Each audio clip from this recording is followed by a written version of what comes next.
think I've forgotten how to do this. 1, 2, 3.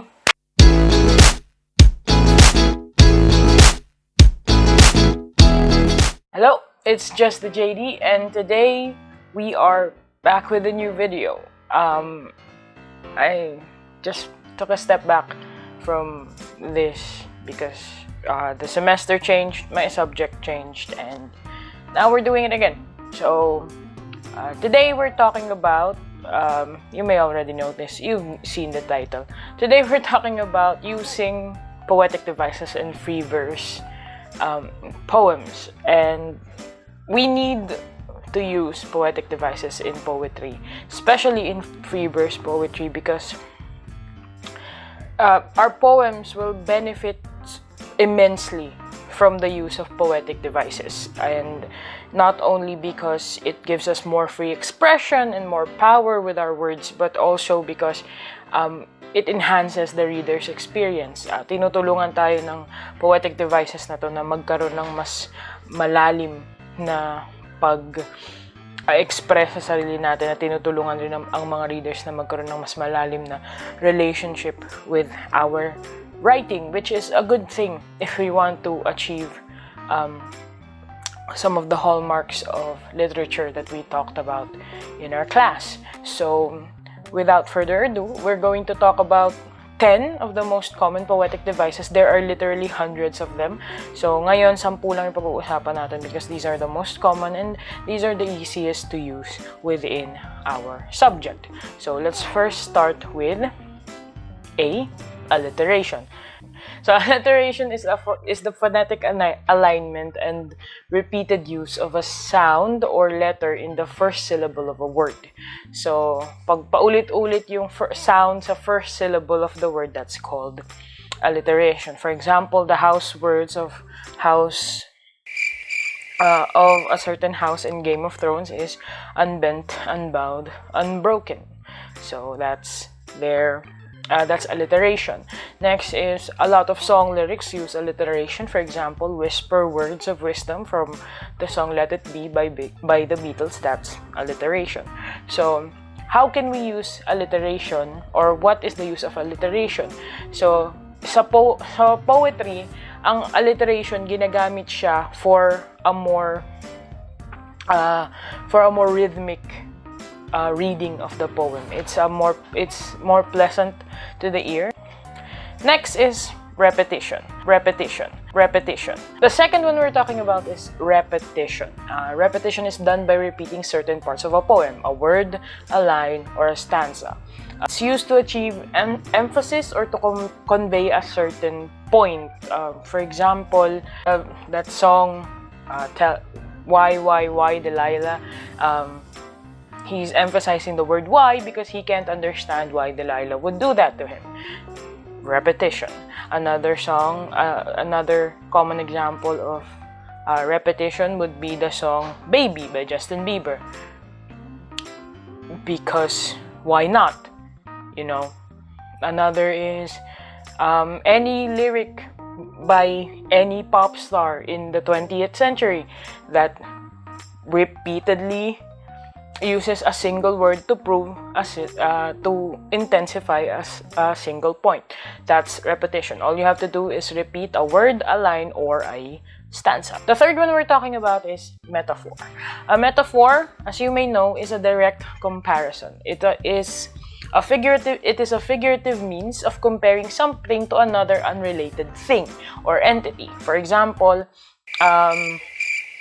you are my sunshine.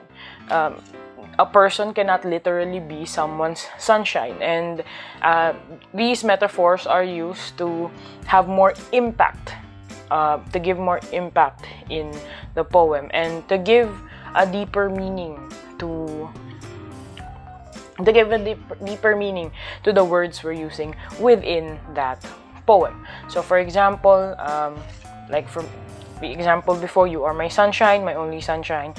For another old song with a good metaphor is, you are the voice that makes me happy, or you are the crowd that sits quiet listening to me.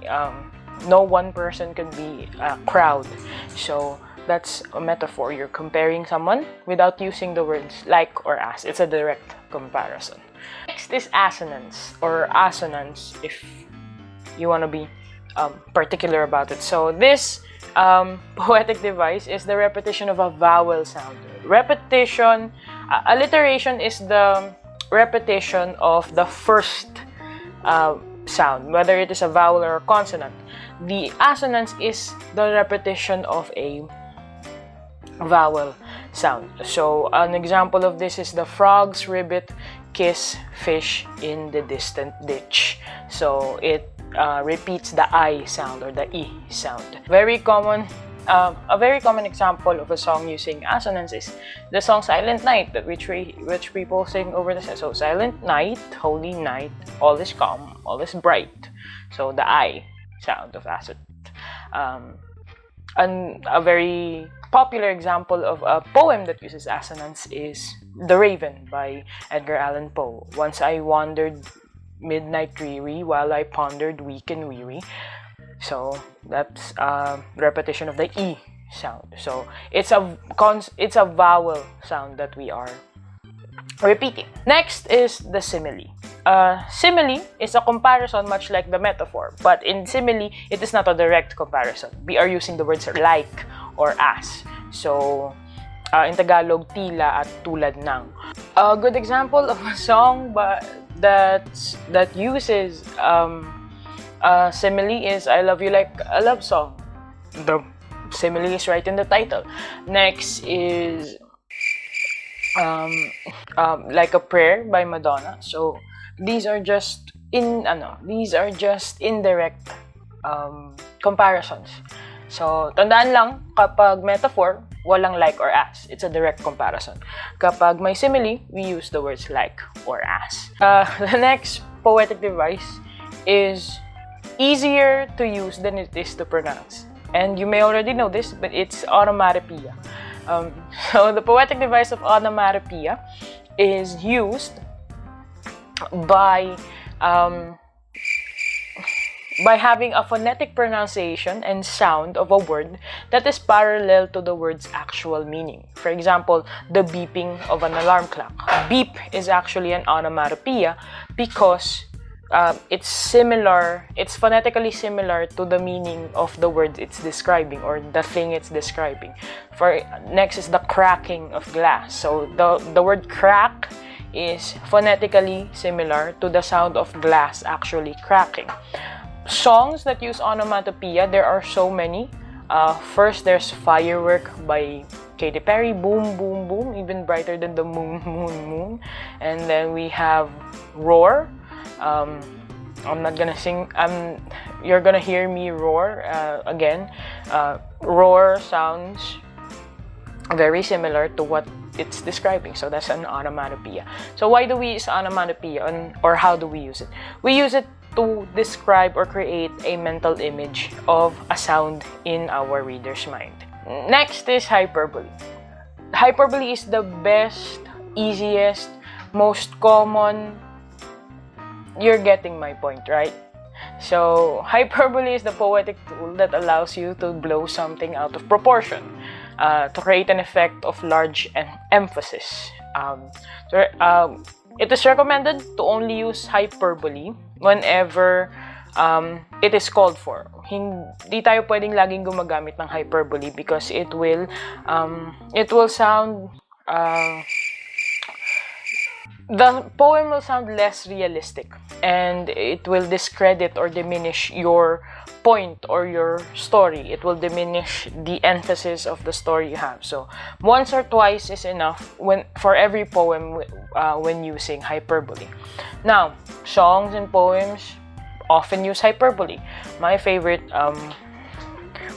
song or my favorite example of using hyperbole in any song is any song that promises you they'll love you forever, because that's not me being bitter, that's me being realistic, because no one lives forever. Next is personification. Personification is the act or the poetic device of assigning human factors or human characteristics to inanimate or non-living objects. For example, the sun is smiling at you. The sun has no mouth, so it can't smile. That's a personification. Next, we have apostrophe. Apostrophe is a poetic device where the writer addresses a person or thing that isn't present with an exclamation. This is when essentially the persona, the narrator, or the person writing the poem addresses or asks a question to someone or something that cannot answer. And this is mostly used for dramatic effect. In a poem that's more existential in theme, it's customary to ask this to a higher power. For example, why God? Why this place? Why such beauty in this face?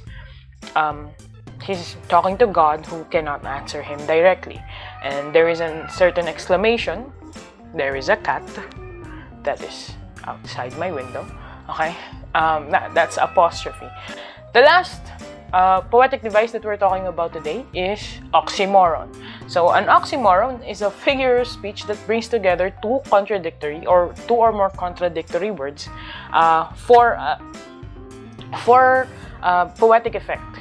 For example, jumbo, shrimp. Those two words are contradictory because jumbo is big and shrimp have the connotation of being small. Next is deafening silence. Deafening silence is what? Is contradictory. Silence is silence. How can it be deafening? Paano makakabingi ang katahimikan? And another is darkness visible. So darkness is what makes things, what keeps us from seeing things. So how can it be visible? And last is a song, quite a popular song actually, from Ariana Grande, which is Break Free. Break Free isn't the oxymoron, a lyric from Break Free, which is I only wanna die alive.